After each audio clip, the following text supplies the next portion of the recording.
You know what I'm saying? Mm-hmm. It's not gonna happen.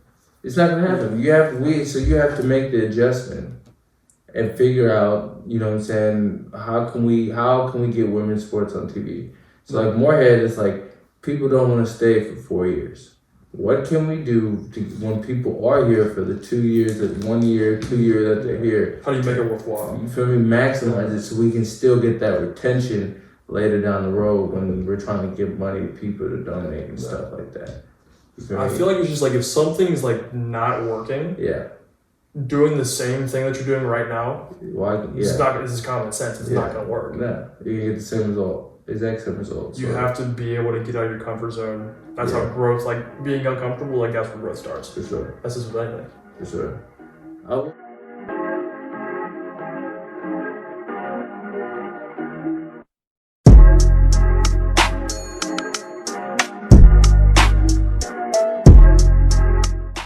Welcome to another episode of the Athlete Diaries. I'm excited to be here. Before we get started, make sure you subscribe. Check out our YouTube channel. Check us out on Apple Podcasts, Spotify, Instagram, wherever you can, you know what I'm saying, social media, wherever you get your podcast, we're on it all. Make sure you catch all the crazy things we got going from the ground entertainment. We got some great things coming, some documentaries, a lot of some other things, bro. We got some things coming. Truthfully, the man I got sitting across from me, him and I have some things in the work. We're gonna build some communities. We're gonna do some great things. We got some things coming. So just check us out. Make sure you follow us. But to introduce the dude I have next to me, he's my old teammate, a great friend, a great leader, a very godly man. We're gonna talk about some things. Might solve some world problems. Who knows? You know what I'm saying? We don't know what we'll get into. We'll find out. But Cam Barrett, everybody. What's going on? How you doing, bro? I'm good. You know, we're here, we're live. Yeah, we should see my boy. Let's do it. Yeah, I'm excited to see you. I haven't seen you in a while. It's been a minute. Ever since we got done, it's been like blink of an eye. Everyone's just working and grinding. Like, all right, so I just gotta just like take some time, just breathe for a second. You know what I mean? Yeah, for sure. You know, I'm gonna ask you this off rip. So football's coming back. Yep. This is our first season not in pads. Yeah. How does it feel? Is it weird? It's weird. It's 100% weird. Yeah. I mean, I've been playing football since like 4th grade. Yeah. And it's like, all right, I'm in the fall. I'm always doing something. I'm playing football, working out, getting ready. Mm-hmm. And now it's all right. Old dude now, just like watching it, just like being a true fan. I'm like, okay. But that also like gives us a chance to like. One, coaching the opportunity, like it makes it more attractive because like you just want to be part of the game. Yeah. But also gives you perspective, like okay, and like you can kind of sit down, like the game film, like game tape. One of the worst and best things ever. Like you know the fact, like when you think you did good at a game,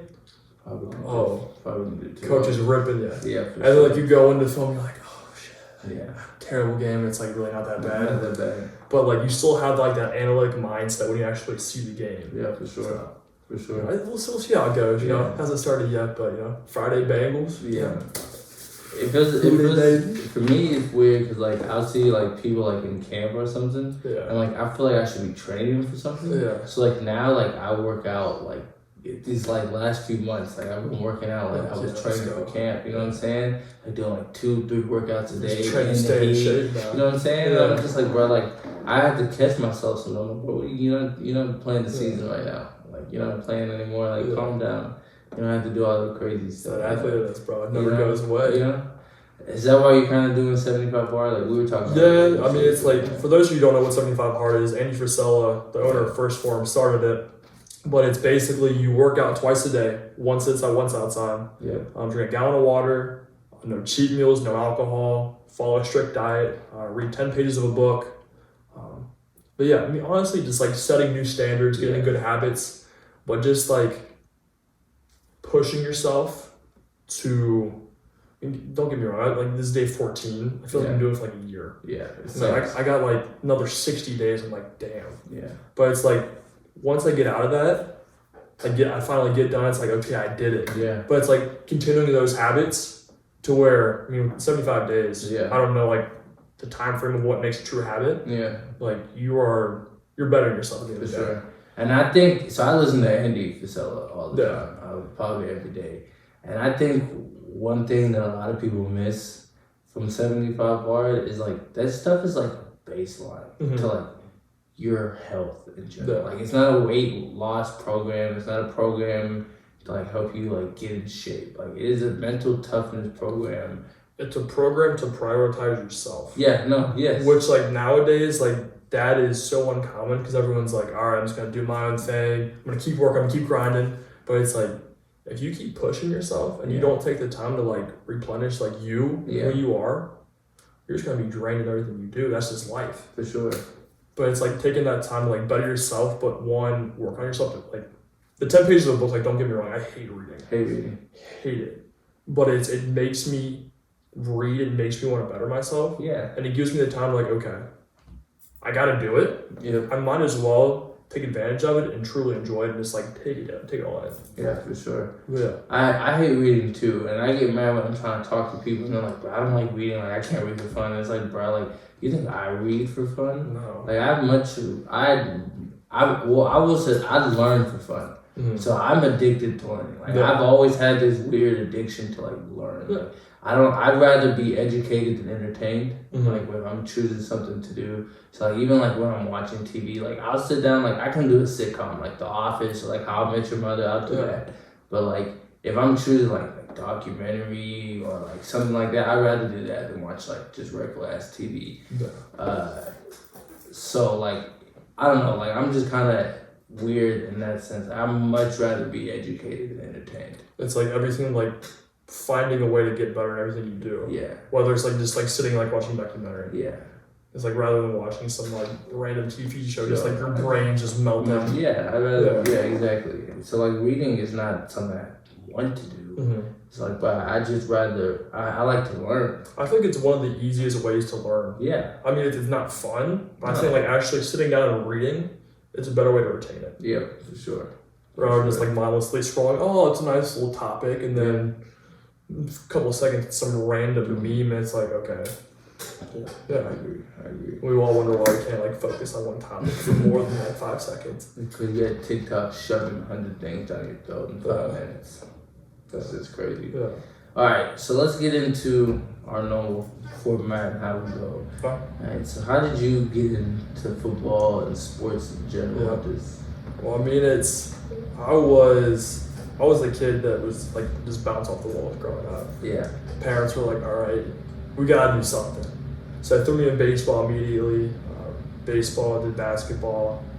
Soccer for a little bit wasn't for me. Yeah, of course. But I went for like, I remember I was a goalie. I grabbed the ball and some kid kicked me in the face. I'm like, dude, yeah, I have the ball. Go. Like it just pissed me off from where I'm done.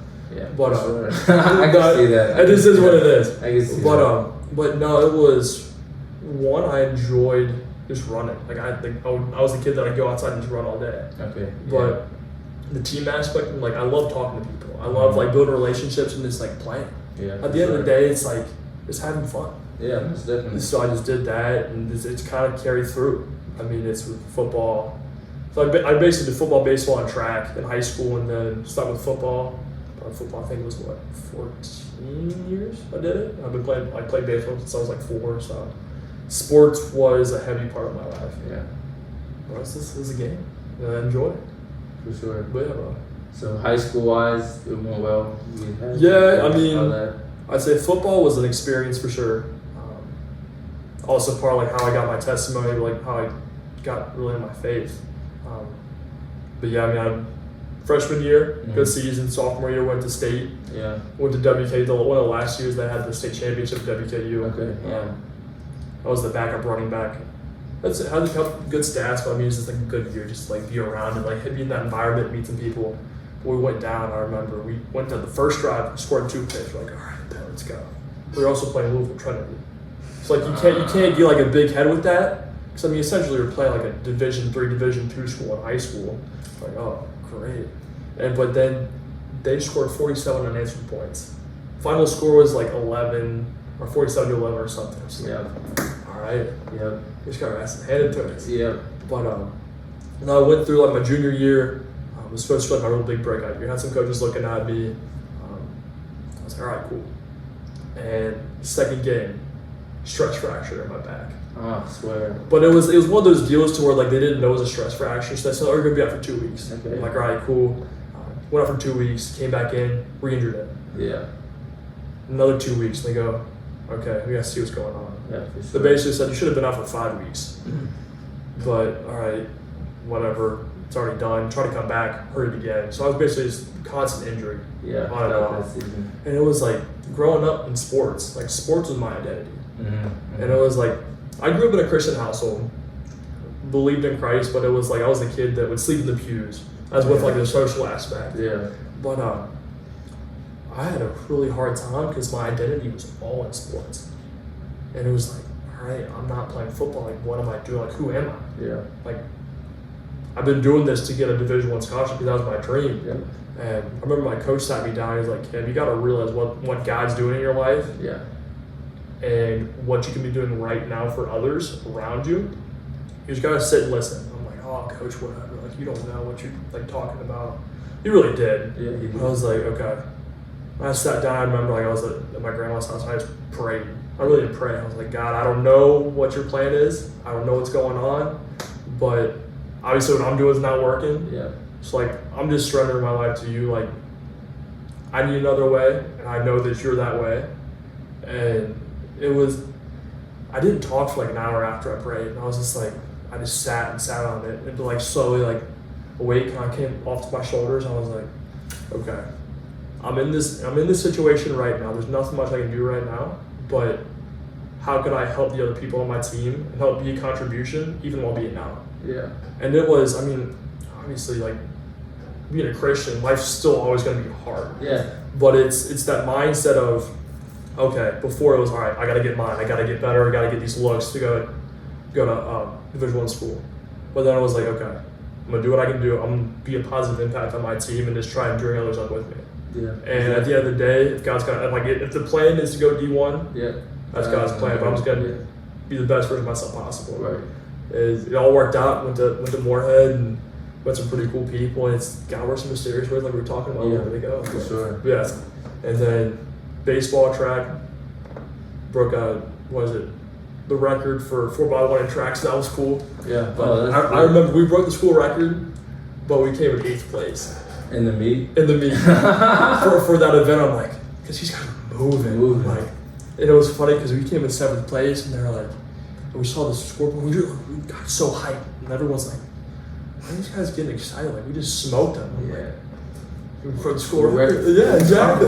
Yeah. School history. But yeah. So no, high school definitely was experience, but I feel like it was a good learning experience. Kind of set me up for the rest of my life. Oh yeah, most definitely. Learning that surrenderance to God at an early age like that is very. It's tough. I mean, something that I still struggle with today is that, I mean, as humans, like we want to try and control everything. Yeah. Like even things that are out of our control, like we try and like, all right, how can I help this process? Yeah, perfect. But it's perfect, like at the end of the day, we control our actions. Yeah. We can't control anybody else. Yeah. We do what we can do, pray to God, and let Him take care of the rest. For sure.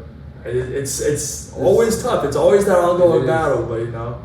When you do that though, like when it happens, so like I tell people, bro, like when you truly surrender to God like that, take your perfect vision, throw it out the window. Yeah. Because it's not gonna be your perfect No vision. expectation. Yeah, whatsoever. But I promise you, whatever your vision is, you're going to get parts of that. Yeah. If not way more. And if you don't get parts of that, just know that you got something better coming. Yeah. You know what I'm saying? Yeah. Like whatever it is. And I've been dealing, me personally, like with my faith recently, I've truly come to understanding the difference between like not difference, but like truly understanding the meaning of God's grace. And like truly knowing like what God's grace is. And that's me knowing like I've made some bad decisions. Oh, we like, suck as humans, bro. Oh, terrible. Yeah. Terrible. Like it's no like I don't believe in luck. I don't believe in luck anymore. I believe in I make bad decisions. God's grace helps me not deal with the consequences of those bad decisions as much. Like that's how I've started to deal with like my faith right now. Like that's where I'm at. Like that understanding that grace period of like like, I made a bad decision. Dang, I'm eating myself up. I made a bad decision. But somehow, 2 days later, God does something. I'm like, well, I'm not in a bad spot as I thought I was going to be. Once I digested, I made that bad decision. I feel like it's understanding when you made that mistake. Yeah. One is like asking forgiveness. I mean, understanding you made that mistake, taking accountability. But just sitting on that and knowing that we've accepted God into our hearts. And He's going to use that to help us grow. Yeah, exactly. Yeah. But it's at the same time, it's like, damn, I really did that. Yeah, I can't believe I just did that. Yeah. It was so bad. Like, but at the same time, it's like, yeah, like in football, next play mentality. Yeah, oh, but exactly. Yeah. Exactly. It's crazy how it all just relates somehow to football and life. It's crazy that you bring that up. So the other day, I was talking to one of my best friends, and I was going, just to get it a little, I'm not usually the one to get deep out here. I usually make you get deep, but I'll get a little deep for myself. So recently I had a little situation with a young lady, and the situation really messed me up mentally. Yeah. And my godmother has been battling cancer. She died 2 mornings ago.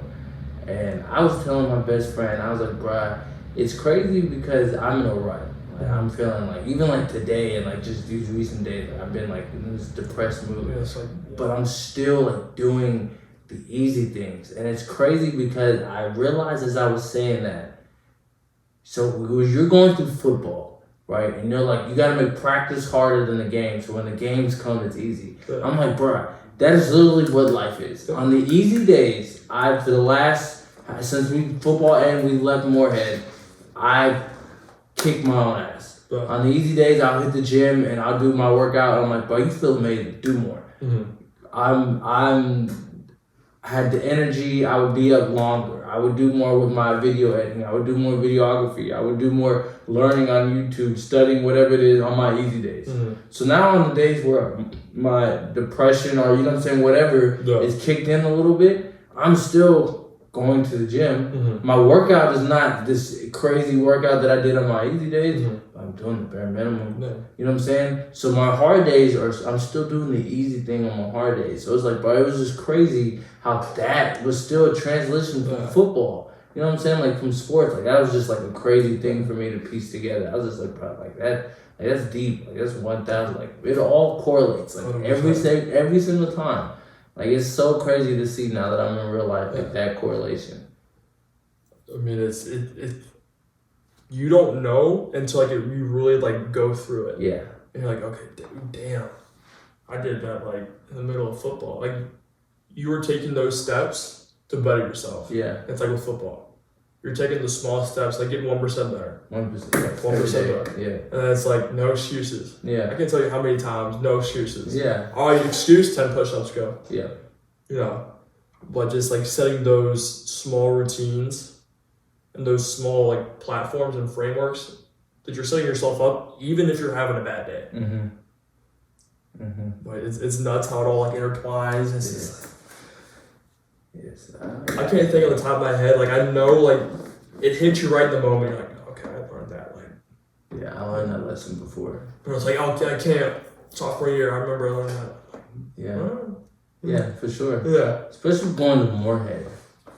Adaptability. I have these conversations every time I have someone from Moorhead on. Like, going to Moorhead, you learn skills. Dime. Oh God, you have to. I mean, it's like, all right, camp, like you have maybe 15 minutes to take a nap. Yeah. All right, get it while you can because we're gonna have meetings for another 3 hours, then practice, and then meal, and then more meetings. Yeah. And then it's like, all right, you have like a free day.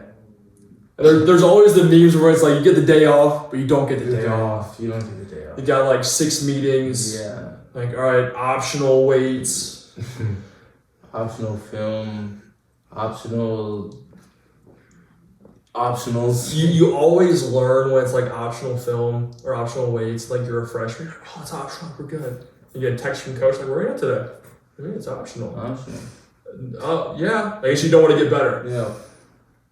Especially like, the senior in the group. Yeah. It was not optional. It's No, absolutely not. You gotta roll. I gotta roll, dog. It wasn't even on the schedule. What do you mean I gotta roll? Well, we're not gonna give you breakfast clubs. Like, no, you can't give me breakfast clubs. But it's like it's the senior. Like you can't like say no. Yeah. No, I'm not gonna roll. Like, All right, then no, you're not gonna play. Get out of here. Yeah. But yeah, being in Moorhead, you gotta learn to adapt. Yeah. But I think adapting is like a secret to success. Like being able to adapt, not even just like on the fly, but like being stuck in your way when you have a plan, but not being able to make the adjustment, or like being like the no BCD. You know what I'm saying? Like not, you know what I'm saying? Like, all right, that didn't go as planned. I can sit here and complain about it. I can bitch about it. I can whatever, but it's like you gotta make a new plan. You gotta make a new plan. That's the thing. It's like taking that split second to be like, okay, like you can't take a huge amount of time because like there's a whole bunch of stuff going on around you. But like, okay, this isn't working. New route. Yeah. But it's like with real estate, it's like you have so many different problems that are gonna come up. Like there might be a cloud in the title. Yeah. And the window to get title insurance is gone. Okay. HOA is taking an extra month. Financing went through. Okay, what are you gonna do to adapt? You gotta let it sit and just roll over and not do anything about it. You're gonna have to do something about it. Right. How are you gonna adapt the situation to get to the final destination that everyone wants? Is it closing? Yeah, exactly. Yeah. For sure. That's a skill to have. Yeah. Being able to do that, that's a skill to have. Not a lot of people have that. Drop of a dime and just be like, okay. Evaluate the situation, find the best possible solution. Most definitely. Which I mean, outside world, great. And during football, you're a little pressed for time. Yeah. You might be like, okay, 5 seconds before the play's about to start. Yeah. You had 6 different motions on some weird offense you're going up against. Bell's a little wrong, a little dizzy, it's hot, tired. Yeah. You still gotta make decisions on the fly. You gotta do it. No excuses. Figure out the solution. And that's what football really teaches you. Yeah. Like in the big scheme of things, I think that's what it teaches you the most. Like just in general, like I know it teaches you teamwork and like all this and the third, but like especially college football, like that's what that, especially the no huddles and things that people are running now. Like that's what that teaches you. It's like, you gotta tired. Oh, bro, you're exhausted and you barely can breathe, and you get so tired that you start going cross-eyed and you're like this, and you're like focus on getting breath, and it's like, all right, snap. You're like, oh. Where is the running back exactly? I can't see. I'm tired, and it's like, no, you still gotta make excuses. Like, no excuses. You still gotta put your hand in the ground. If you can't play, like you're not gonna play. Yeah. That's what it is. So going into college, did you have a lot of offers? Like, how did that go? I would say I had looks, a couple player walk-ons, got one from like EKU, but basically broke it down to Marion University, Indianapolis, NAI, and Moorhead. And I prayed about it. Like both schools were really good. I had a couple of D3, D2 offers on the side. A couple like other like D1 looks, but no one like really like entertained it. I was like, all right, whatever. But I knew that Moorhead and Marion, they were genuine, they were recruiting.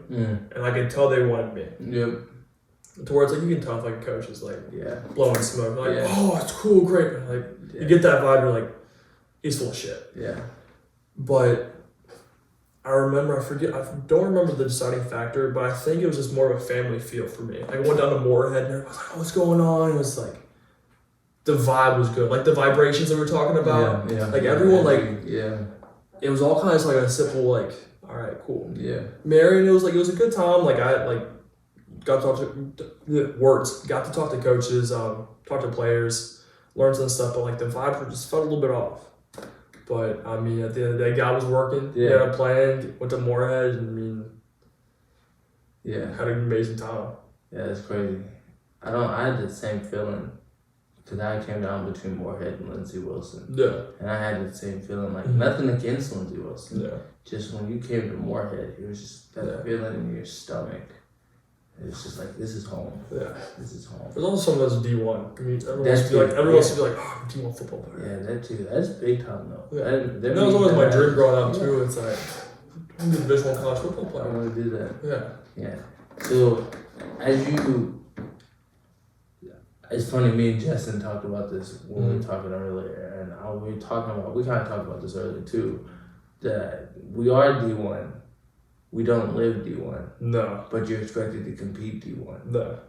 And that's why Moorhead creates character. Mm-hmm. Like builds character. Yeah. Like it builds people. And like that's why I have so much respect for every person that goes to Moorhead and graduates. Especially if you play football or like do track.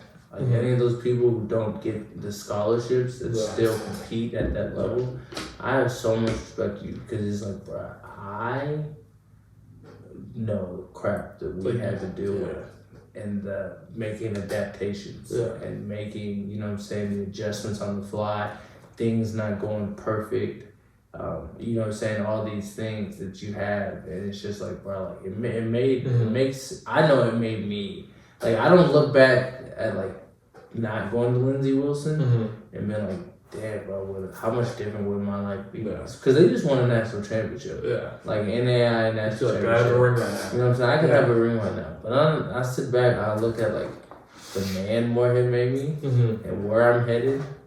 I wouldn't change it for a little bit. Like, I don't regret going to Moorhead at all. I mean, it's like, we're talking like Moorhead was, oh, no, it's a grind.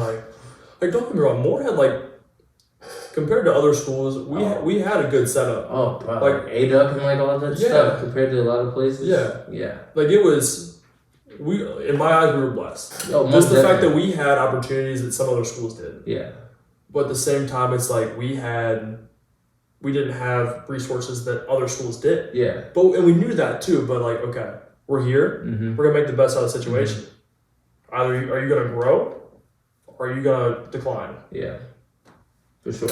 Either or. Yeah. No, when I complain about it, I'm not saying, just to make so what he's saying is, we're not saying like compare Moorhead to like a D2 school or something like that. That's not what we're saying at all. Like we most definitely on that level. But like if we're talking about like facility wise or like the extra stuff that athletes had. Because like football wise, we were non-scholarship. So we had dudes have regular jobs. Yeah. Go practice. Go. Like we were dealing with a lot of stuff on the side that other D1 schools didn't have to have. But yeah, we still took advantage of the opportunity. Yeah. Exactly. I mean, get it, like playing Division I football and not getting a scholarship. I mean, it's like you're truly playing for the love of the game. Yeah. Everybody on the team is a walk-on. Yeah. Basically, everybody on the team is a walk-on. But no, that's just that much more like when you beat a team that like has all those resources and all like the fancy stuff. Like, it feels good. Yeah, it feels great. It feels amazing. 100%. Yeah. But I still get mad this last season at James Madison game going into halftime. Yeah. And we could have done that differently. That halftime would have been coming out of that halftime would have been so different. We lost all the momentum we had on that last 2 minutes of that half. That's like sometimes I wish halftime wasn't there. Yeah. Because like the momentum was in our favor. Like we're getting it. And then we sat down, we're like, all right, man, let's go. Like we got it. No. They came out and they had time to regroup. They said, all right, no, we're not letting this happen. Yeah, they had time to regroup. If halftime wouldn't have happened, they wouldn't have been able to regroup like that. No. We were at their necks and they were starting to become overwhelmed. Yeah. And like that was the feeling in the whole arena, like in the stadium. And it was so much fun because like we all came in, the stadium was packed, and we're like, there's a picture of me and I was walking in and people were just screaming, I was smiling. Yeah. I'm like, this is awesome. Yeah. Bro. I think that was one thing that was different about us going this year than when we would do those games in the past. And I hope that they're smart enough to realize why that happened was we were not shell-shocked. We were like, yo, this is insane. Yeah. And we were like, I think we did a good job of being like, this is for us. Like we played off the energy. Yeah. Like you guys going nuts, that's fire. Like especially like I remember when we pinned them down, they had the ball close to their end zone and their student section was there down there. We made a punt or whatever. Like that, I remember that. It was a goal line stand. And we had them on 4th and goal and they didn't score. Yes. Oh. Yes. It was crazy. By their student section. Yeah, that was crazy. Yeah. closest thing that we got to like big time. I think the closest to that, I think, was Marist. When we played them on their homecoming game. I need to go. Oh, that's right. I was in a boot. Yeah. Sorry. When I was like homecoming, they were like, you know, like Marist New Yorkers, like, they were talking shit. Oh, fucking crazy. Yeah, they're like, oh yeah, let's go. I remember it was the last play. Deshaun came up and smoked, dude. Yeah. Like laid him out, and it was freaking go. Yes. Yeah. The Marist game always got a little hectic because they always turn. Yeah. But then we also had like Vinny and like Deuce too. They're just like we're not having it. No, for sure. But yeah. So, one question that I always ask people, and we'll get deep here for a second. We'll deep. I'm always trying to get deep, bro. Yeah. One question I always ask is, what is one of the hardest things you've been through in your life? And the mentality, or just the people, or just, you know what I'm saying, whatever it was that brought you out of it, like what was that for you? I would say one, my junior year, it was, I mean, the whole situation with coaches and just, I was in a bad spot just with transitioning and had some things going on with family and just things going on back home, and it was just like my brain was going 100 miles a minute, and it just seemed like everything was going past me. And I was like, all right, I'm just gonna leave after the season. I'm gonna finish the season and then be done. I'm like, and that to me like hurt, 'cause I'm like, I've been playing football my entire life, and I'm contemplating being done. I mean, honestly, don't get me wrong. It's not a bad situation compared to what others deal with. Yeah. Which I mean is a blessing in and of itself, but it's like still like it's a hard pill to swallow. Yeah. Yeah. But I remember I sat down with Rich and I'm like, Rich, this is what's going on. I don't know what to do. Like, I'm tore up inside. Yeah. And he was like, you gotta realize who you could be possibly impacting right now and the opportunity to be an impact later down the road this last season. So I was like, all right, screw it. I'm gonna stay. I mean, just sticking out like it's my senior. I gotta do it. Yeah. It's better. Like COVID came, I was like, oh, whatever. But like it goes back to having that mindset. It's strange because like my junior year of high school, that's where I had like that spot too. Yeah. But just having that mindset of like, all right, how can I be a contribution to others? How can I be a contribution to the team, and keep my own personal goals and personal mentality out of it. Yeah. And it's strange because like once that happened, I started playing better. Yeah. I had a great last like 2 seasons. I'm like, okay. That's fine. Yeah. That's fine. You moved yourself. Yeah. Showed more gratitude towards. Yeah. I feel like I took time and just like soul searching. Yeah. I mean, I'm doing that now too. I mean, one of the hardest things is switching from the football college life to like the real world. Like with real estate, it's that it's such results-based society that we have today. Yeah. It's like I could be selling houses, be doing good, but like people are like, oh my gosh, Cam, like you're doing great. But like on the inside, I could be doing terrible. Terrible. On the flip side, like, I could not be doing anything. Like houses are being sold. People are like, Cam, what's going on? Like you're not selling any houses, but on the inside, I'd be doing amazing. I'm like, but just having that mindset of, okay, it's okay to take time for you. It's okay to work on yourself. It's okay to, I mean, if you need help, you need help. I mean, I'm talking to a counselor right now. Like, I'm just like, all right, I need help. So I've been taking a step back from situations and like analyzing what's going on. Like I said, if you're doing something and it's not working and you're going into a bad spot, doing the same thing is not going to put you in a better spot. No. It's, you got to take the time for yourself and you got to take the time to grow. Yeah, for sure. Even if you're not used to it, you're like, oh, no, that's not the right thing to do. It puts you in that. Yeah, so you mean, so it's great to hear this you're in counseling. I think a lot of people need to start doing that. I mean, it's, at the end of the day, I mean, if you need help, you need help. Yeah. Like, it's not an issue, or it's not weak of saying that you need help. Everyone's flawed. Yeah. Everyone has weaknesses they might not just want to admit, but they have them. Everyone has them. Are you going to just push it to the side and ignore it and act like it's not there? And the result gets bigger and bigger and bigger. Or are you going to be like, okay, this is what I have going on. This is where I'm weak. how am I going to address it head on? Exactly. That's why why you get stronger. Yeah, like people nowadays, like when something's going on, like, you know what, I'm gonna get busy, I'm just gonna push it in the back of my head and not worry about it.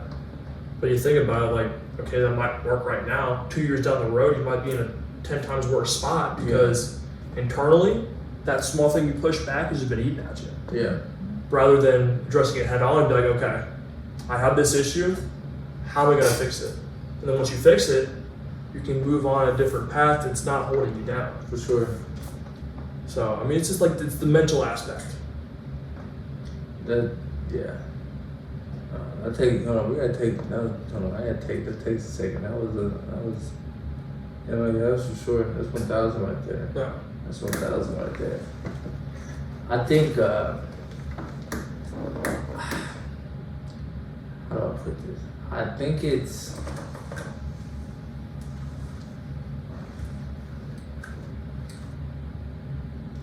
man, no, that was, yeah, hold on, that took me a second. Yeah, that took me a second. Yeah, that took me a second. But I think the mentality of being able to understand, like we were saying earlier, like, all right, I'm in this situation. Like, whatever the situation is, like, I'm in it now. I can't change anything. And dwelling on, like Rich says, misery is a choice, and misery loves company. You know what I'm saying? Like, or it's like, what is it? Struggle is always guaranteed, but suffering's optional. Yeah, that's what it is. Yeah. And like being able to understand that difference. Yeah. So like, so people don't understand. Maybe Cam might be able to help explain that a little more. But like, so what we're saying is, suffering in life or struggling in life is gonna happen. It's inevitable. Everyone goes through struggles. That's life. Everyone goes through pain. Everyone goes through situations. But suffering through those situations is an option that you choose going through those situations.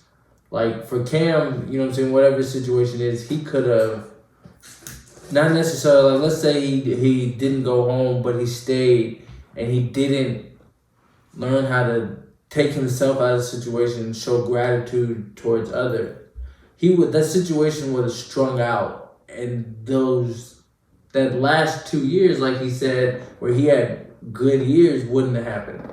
They would have been longer, I guess, felt longer, less achieving, less fulfilling. You wouldn't have made progress towards God's goal for you, I guess we could say, you know? Yeah. I think it kind of leads me to something that I was kind of thinking about when you were talking earlier. That feeling that you get in your stomach when you're about to make a decision. So like where I'm at spiritually now, I'm kind of like, so like I believe we have divine free will. I think there's a higher power who has a plan. And in that plan, he has the end result. We decide how we get to that end result. Yeah. And he's going to give you hints in life that are going to help you make those decisions. That's what that feeling in your stomach is. That's like gut feeling. You know what I'm saying? That's what those are. And you can either still get here, or you can more, you feel me, like this, by making good and bad decisions or whatever. And I think suffering and not understanding God's grace in those situations is part of you know what I'm saying? Because like, think about the growth that you made by being able to remove yourself from that situation, choosing not to suffer in the struggle. Think about the growth you made. You know what I'm saying? I mean, at the end, like what people don't realize is pain has a purpose. Yeah.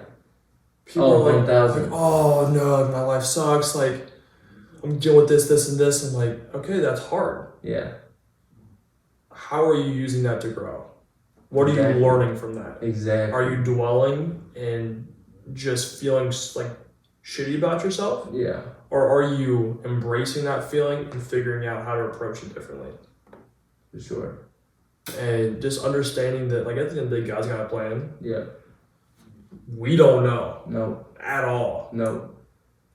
And I'm reading the book. One of the I have to read the 10 pages a day. It's I think it's A Tale of Three Kings. Okay, I think I've heard of that. It's written, I've heard about this guy, I think it's like Gene Edwards or something like that. But it talks about King Solomon and King David. Okay. And how David, I'm like halfway through, but how Saul was jealous of David. Yeah. Because David, everyone liked him, he could sing great. Yeah. And he like witnessed those gifts and he was jealous. He was like, oh, people are gonna like him. And it talks about throwing spears. Okay, yeah. And basically spears are like how people treat you, how people act towards you. And it was like 3 lessons to be like David. 1, to not get comfortable or get used to the act of throwing spears back. So not retaliating. The act of not being in the company of spear throwers. So being able to take yourself out of the situation. And 1, being able to dodge spears even when they pierce your heart. Oh, yeah. Which is like understanding that you're going to get pain. People are going to hurt you. Yeah. But that's 1, dodging it, not throwing anything back, and just realizing how is this helping me grow. Yeah. And it's so hard. Like, that's what we were talking about earlier. It was like, people nowadays, everyone's so like clashing. Everyone's like trying to, oh, I'm the bigger dude, like I'm this and that. I'm like, okay, great. Yeah. Like, I've never been in a fight out in public. Like, if I go out to a bar or anything, like, people start mouthing off. But at the end of the day, it's like, okay. Yeah. Are you going to feed into that? No. Are you going to keep going with that negative route? Or you be like, all right. Because it goes to, are you going to get influenced by other people's words? Yeah. Are you going to be able to be manipulated by someone just talking? Yeah, facts. That's weak-minded at the end of the day. Weak-minded as hell. Are you going to be able to be the bigger person and be like, okay, all right, whatever. Yeah, move on. Take a step away, move on, and not let it ruin your day. Yeah, not think about it twice. Yeah. For sure. That's a skill too. It's tough. That is really tough to do. Yeah. I think social media kind of ruined that in general. Because like people are like, social media is literally designed to make us argue. Yeah. And make us combative. So like now people in real life are argumentative and combative. Bro, the concept of agreeing to disagree, out the window. Yeah. And it's like the fact that, okay, I have a different belief than you do. Yeah. Okay. That doesn't make you any less of a person. No. Like, but now it's, oh, you think different than me? F you. You're a terrible person. Go screw yourself. Yeah. It's like, really? Yeah. Okay. For sure. It's like, but it's also understanding you think differently than I do. Mm-hmm. I think differently than you do. Mm-hmm. How do you think and how do I think? And like learning from other people and how they think could help you understand what's going on around you. Yeah, for sure. But people don't want to take that time. No. Because I think it's easier on you mentally if you surround yourself with people who think like you, because therefore you don't have to challenge your thoughts. Yeah. So like as soon as you don't think like me, I'm like, all right, go away. Yeah. Because now I don't have to worry about you challenging me and my thought process. Yeah. Like me personally, I'm addicted to people who challenge me. Like that's where I've started, you know what I'm saying? Like we're talking about starting on different kinds of podcasts and different formats. And I'm literally trying to put myself live on camera in front of people in situations in front of people who challenge my thought process. Because I like that. I think more people need that. Helps you grow. And that's part of the thing about the social media algorithm. Like, have you ever seen The Social Dilemma? Parts of it. So the algorithm in general, like when all the like BLM stuff and like all that stuff happens, like the algorithm will sit there and make you think that everybody in the world agrees with you because all you're seeing are posts or this selected, you know what I'm saying, groups of people that go with what you're thinking because that's what the algorithm. So then they're saying, oh, what you're like thinking is true. True. So when someone else comes up and you hear a different thought, you're like, oh no, that's crazy. There's 6 billion people that it's like, no, it's not. No, it's not. Yeah. It's you just saw 5 posts. You're being so close-minded right now. Yeah, and that's what social media has done to people, and it makes people confused on what the majority wants, and it's kind of like, I don't know. Once I saw The Social Dilemma, that's when social media to me I'm like, well, I'm off it. That's what we were talking about earlier. It's like you go either one, social media can be used to help grow. Yeah. or it could be used to manipulate. Yep. And now it's heavy manipulation. It's a little bit of growth. All kinds of manipulation. So I'll just be like, all right, I'm just gonna look at social media to like, I'll make my post for real estate and check it out with my people who I care about. Leave it at that. Most definitely. I think one of the craziest lines I've gotten from a movie that I think I've hold true to my heart was from The Dark Knight, when Buddy was in the hospital, and I forgot the police head commissioner. Commissioner Gordon. Yeah. He was in the hospital, and they had the new dude, who was like, I was doing this investigation, and there was a coincidence, and blah blah blah. Yeah. And Commissioner Gordon was like, "You're a detective now. You don't believe in coincidences." Yeah. And I think that line I've held to my heart ever since I've heard it. Yeah. I'm like, I don't believe in coincidences. And when you really do that, like in life, like a lot of things, you're like, but I don't know. Yeah. Like, I guess it could be a coincidence that this happened and then this happened and this happened. But it's kind of like, well, what's the chances that this person knew about it and they made sure that this happened and they made sure that this happened? So everything works out for a reason. You know what I'm saying? It connects somehow. Somehow. Yeah. And that's so, yeah. I've always been weird like that. Like with movies and stuff, I've always taken like the deeper end of it. Like I don't ever take things for like face like surface level. Yeah, I can't do that. Get deeper, I can't do that. I was like going to like famous quotes or just like from a movie. I forget what movie it was called. Basically, it was this guy, like heavy Italian dude. It was like growing up with the segregation, and there was a pianist. I think it was a black pianist. Okay. Yeah. And basically, this guy was his chauffeur. Okay. Yeah, I know what you're talking about. Yeah. Yeah, and it was basically just like breaking down racial barriers. But the best quote, it was when the chauffeur was talking to the pianist. He goes, basically, like life is filled with a bunch of lonely people just wait for someone to reach out and say, hey. Wow. Yeah. That's one of the most, like, that's the one that stuck out to me the most. Yeah, that's 1,000. Yeah. That's really fire. It's a great movie too. That's really fire. Oh yeah, I remember that movie. Yeah. It's a movie. In that movie, Buddy takes out a lot of cash at the bar, and the chauffeur is like, "Don't ever take your cash out of the bar." And he like shot a gun in the air, and like a bunch of people ran because they're about to rob him or whatever. Yeah. Alright. I know what movie you're talking about. I think like the best part was at the end when he was supposed to play at this big grand event. But like he couldn't eat and have dinner there. Yeah. Because it was like an all whites club. So they went down to the like this little bar, like 15 minutes away, like this swing like all black bar, and the chauffeur goes in, and they have the best time. Yeah. They all welcome him in, and he just sits down and he plays like true blue jazz music. And everyone's having a great time. And he's just like he feels free. Yeah. And that's how it ended. I'm like, all right. That's great. Yeah, that's a good movie. Actually, no, I think it ended by him going to Buddy's house. For Christmas. Yeah. Okay. Yeah. That's what it was. Yeah. And his wife was like, "Oh, look how far you come," and all that. Yeah, it's fire. Yeah. That's a good movie. I love watching movies. It's kind of what started getting me into what I'm doing now. Like eventually, I'm gonna start producing movies. I have some great movie ideas. I can't lie. Some really good ones. Keep brainstorming, bro. Yeah. Get some ideas going. Yeah. We'll have to talk about some of them later. Yeah. Well, off camera. Yeah, for sure. I don't want to give out any ideas. Yeah. No. House is for sale, man. So how did that hat come from? So basically, I do real estate.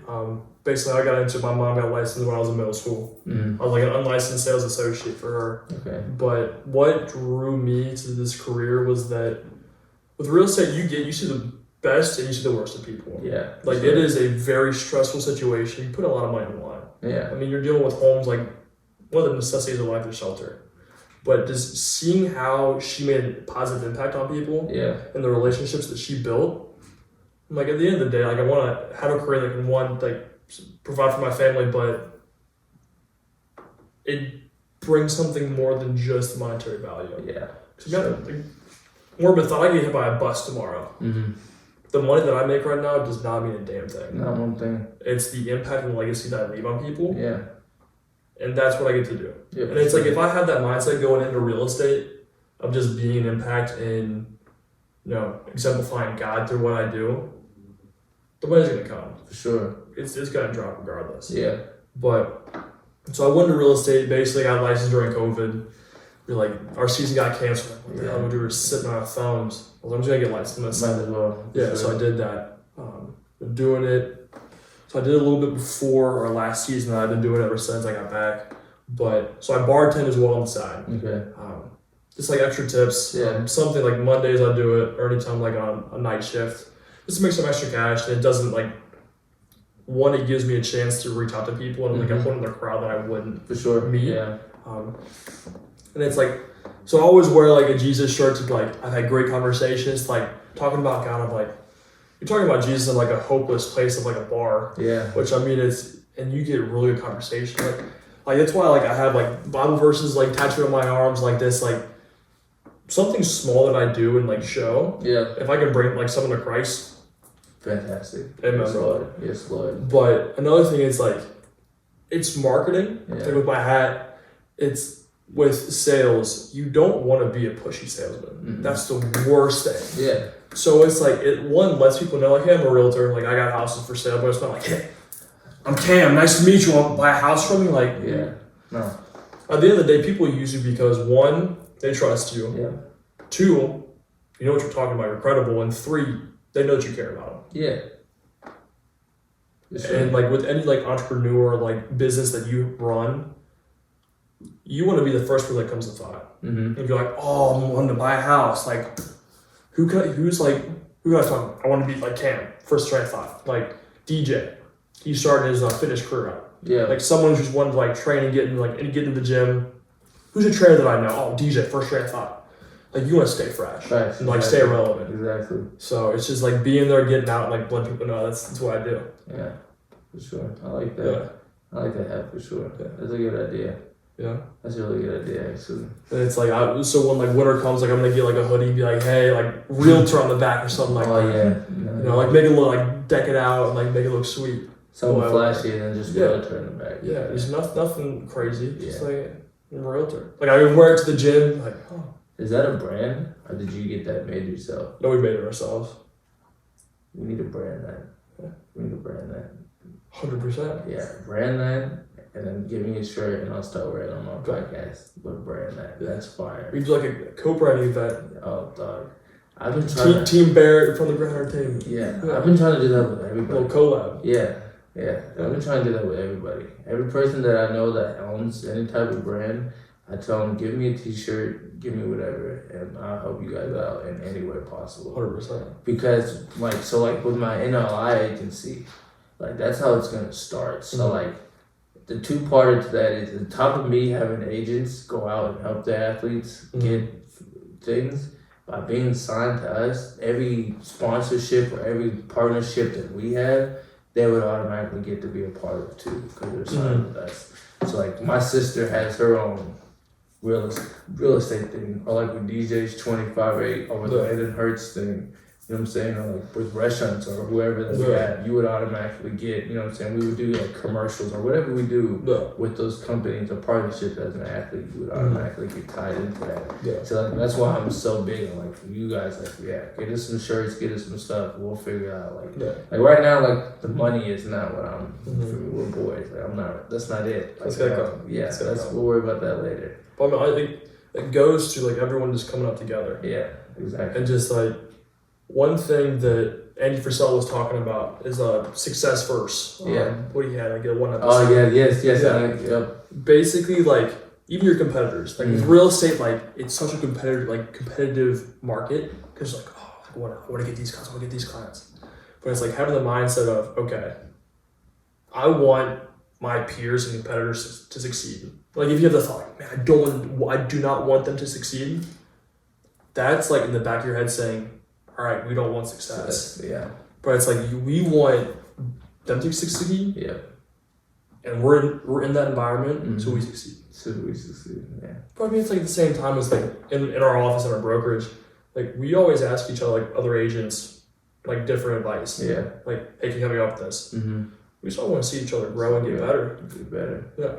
If you're all like, oh, I want you to suck. Yeah. That's like No, that's what you're it's telling not a good brain. environment. Yeah. For sure. I agree with that. I started linking up with people who do podcasts as well. Like same kind of podcast, same kind of general thing. But I also kind of have my own underlying mission to that. Because I really want to start signing, like we were saying earlier, like starting more TV shows or more podcast shows and really start signing and expanding FGE. So I'm really hoping I can sign somebody here soon that kind of already has a podcast established, but he's doing all the work for himself. So like we can just be like, hey bro, just you keep the title, we just produce it for you. Yeah. You're part of SGE now, like this kind of stuff. So I agree with that, bro. Why I don't understand the point of hating on somebody just because they're in the same field as you. You know, be a cheerleader. Because if you're a cheerleader, you're gonna get cheerleaders. Attitude's contagious. Yeah. Hate brings hate. Positivity brings positivity. Words. Goodness gracious. A long day. There goes a podcast. Well, wait till on Monday. There goes a podcast right there. What he just said. Hate breeds hate. Positivity brings positivity. That's fire. That's so true. That's so true. But I appreciate you coming on here with me, bro. Thanks for having me, brother. You're a real one for doing this. I appreciate all y'all joining us. Thank you all. God bless. Make sure you check out and subscribe, FGE, and everybody follow Cam if you need a house. He's got them for sale. Really Kentucky, Cincinnati area. You feel me? So thank you all for coming. Appreciate you. I want this for him more than anything. But even without it, I'm really, really proud of him. And actually, obstacles even in high school. That's true. That I think were life-changing for him. And I've just always been proud of his persistence and dedication, no matter what he was faced with or had to overcome.